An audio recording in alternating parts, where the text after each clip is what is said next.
नमस्कार दोस्तों, जय श्री कृष्ण। कैसे हैं आप सब? उम्मीद करती हूँ खुश होंगे, सुखी होंगे, संपन्न होंगे। जो भी हमारे व्यूवर्स हैं, सब्सक्राइबर्स हैं, दुनिया में जहाँ भी है, सभी को महाशिवरात्रि की ढेरों ढेरों ढेरों शुभकामनाएं। आज सब कुछ भूल जाना, लेकिन भगवान शिव के मंदिर में जाना मत भूलना। अगर किसी कारणवश मंदिर में ना जा पाए तो अपने घर में ही, अगर आपने नर्मदेश्वर शिवलिंग मंगवा रखा है तो अपने घर में ही नर्मदेश्वर शिवलिंग की पूजा करें। आज दोस्तों नर्मदेश्वर शिवलिंग पर, पारद शिवलिंग पर और पाइराइट की, भगवान शिव की इस प्रतिमा पर, पाइराइट की स्टैच्यू पर और बिल्ली की जेर पर आज सेल लगा हुआ है। बहुत कम कीमत पर आपको ये तमाम चीज़ें अवेलेबल हो जाएंगी। आज आप ऑर्डर कर सकते हैं। तो घर में अगर पाइराइट पारद के शिवलिंग है तो आज अगर आप पूजा ना भी कर पाए तो पारद के शिवलिंग के दर्शन जरूर करें। पारद का शिवलिंग, पारद मतलब साक्षात भगवान शिव का रूप है। इनके दर्शन करने मात्र से व्यक्ति को स्वर्ग की प्राप्ति होती है। अगर अभी आपके घर में पारद शिवलिंग ना हो तो आस पड़ोस में जहाँ भी पारद शिवलिंग है जा करके सिर्फ उनके दर्शन करें। दर्शन करने से भी बहुत फल मिलता है। और घर में अगर पारद शिवलिंग है तो उनके सामने घी का दीपक जलाए, अगरबत्ती और उन्हें कुछ पुष्प जरूर चढ़ा दें। जल अभिषेक करने का अच्छे से अच्छे कौन से मुहूर्त है ये मैंने आपको पिछली वीडियो में बता दिया है। घर के अंदर नर्मदेश्वर शिवलिंग ही रखे जाते हैं। तो नर्मदेश्वर शिवलिंग अगर घर में है तो फिर आपको शिवालय में जाने की जरूरत नहीं है। आप अपने घर में ही भगवान शिव की पूजन अर्चन कर सकते हैं।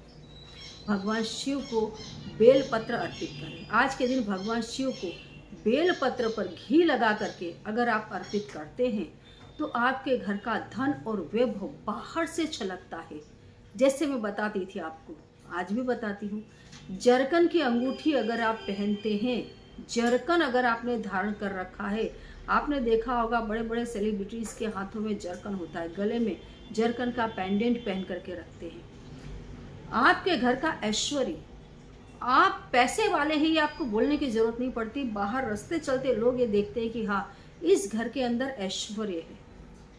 तो ऐसा ऐश्वर्य आज आप प्राप्त कर सकते हैं बेल पत्र पर घी लगाकर। बेल पत्र की जो सीधी साइड होती है, जो चिकनी साइड होती है, उस तरफ आप घी लगाएं और फिर ओम नमः शिवाय मंत्र बोल करके आप बेलपत्र को शिव जी को अर्पित करें। आप चाहे तो 5 बेलपत्र, 11, 21, 51, 108, 1008 सही संख्या में आप बेलपत्र भगवान शिव को अर्पित करें। इसका बहुत जबरदस्त फल मिलता है। घर का वैभव बढ़ाना है तो आज घी से भगवान शिव जी का अभिषेक करें। घी से अभिषेक करने से घर का वैभव जबरदस्त रूप से बढ़ता है। आज व्रत उपवास रखें, अगर आप व्रत उपवास रख सकते हैं। आज अनाज खाए बिना भगवान शिव के नाम का व्रत रखें और रात को जागरण करें।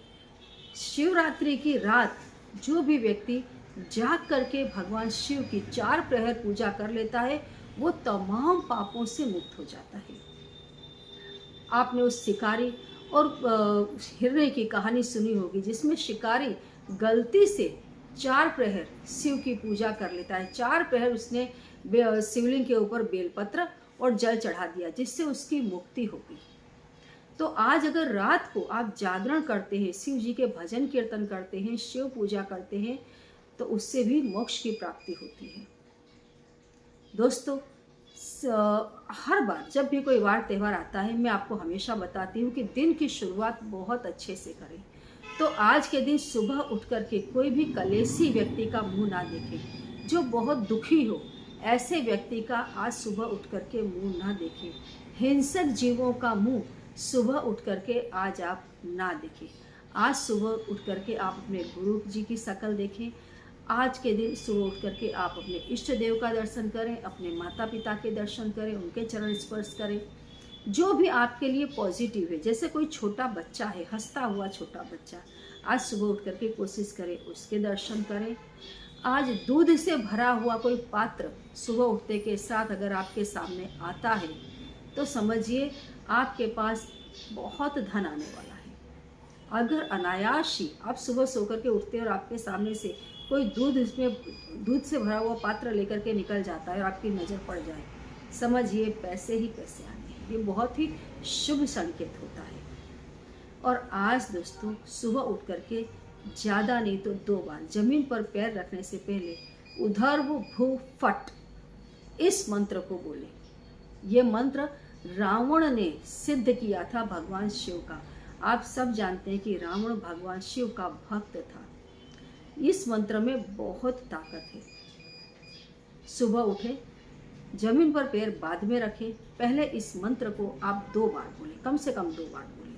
उसके बाद शिव जी का स्मरण करें, भगवान शिव, माता पार्वती, शिव परिवार के आज आप दर्शन करें और उसके बाद ही जमीन पर पैर रखें। किसी कारणवश अगर आप भूल जाते हैं तो स्नान के बाद आप इस मंत्र को 2 बार जरूर बोलें और सोने से पहले 2 बार जरूर बोलें और शिव परिवार का ध्यान जरूर करें। जो लोग बड़ी पूजा नहीं कर सकते हैं वे लोग मानसिक रूप से जो ऐसी पूजा कर देते हैं, लेकिन मन से अगर करते हैं तो उन्हें भी पूजा का पूरा फल मिलता है। तो आज के दिन आप इन शब्दों से ही दिन की शुरुआत करें। हैप्पी शिवरात्रि। जय श्री कृष्ण।